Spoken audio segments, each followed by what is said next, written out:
Republican Senator Tim Scott wants to be Donald Trump's running mate.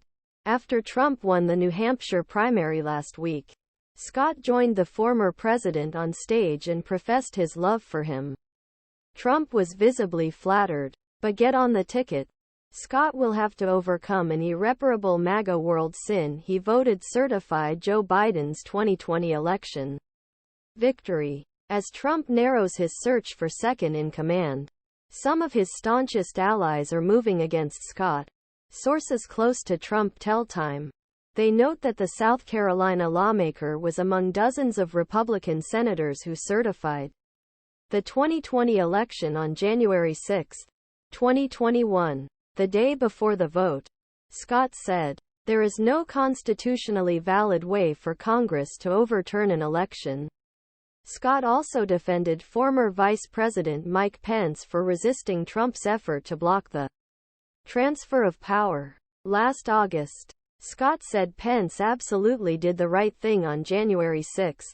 The GOP's infighting creates an unusual dynamic as Trump shifts his focus to the general election.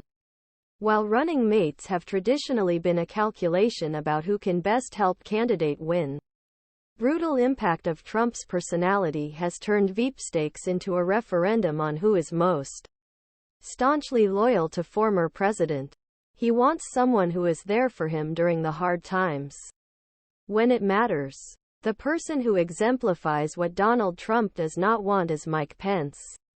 During Trump's presidency, the two collaborated on passing tax cuts and increasing funding for historically black colleges. They have been campaigning together lately. Scott endorsed Trump days before New Hampshire voters were to vote. It was a notable rebuff from Trump's last remaining GOP primary opponent, Nikki Haley. Other candidates on Trump's short list include New York Rep. Elise Stefanik, Ohio Sen. J.D. Vance, South Dakota Governor Kristi Noem, and Arkansas Governor Sarah Huckabee Sanders. Scott was the only one of them to vote against Trump's wishes on January 6. The only other candidate in Congress at the time was Stefanik. He was among 147 Republicans who voted against certifying Biden's electoral votes in at least one state. Experts also raised possibility of Trump choosing Haley, who served as the U.S. ambassador to United Nations in his administration. It is thought that Trump will be able to reach independent and moderate voters thanks to Haley. "If I were advising him, I would tell him to look for someone who can inspire some degree of confidence and calm leadership," says Jon Seaton, a veteran GOP consultant who worked on John McCain's 2008 campaign.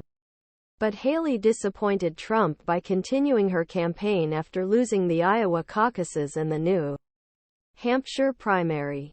The Trump-Haley ticket could also run afoul of America First supporters, who see her as an establishment figure overly eager to involve the United States in military adventures overseas.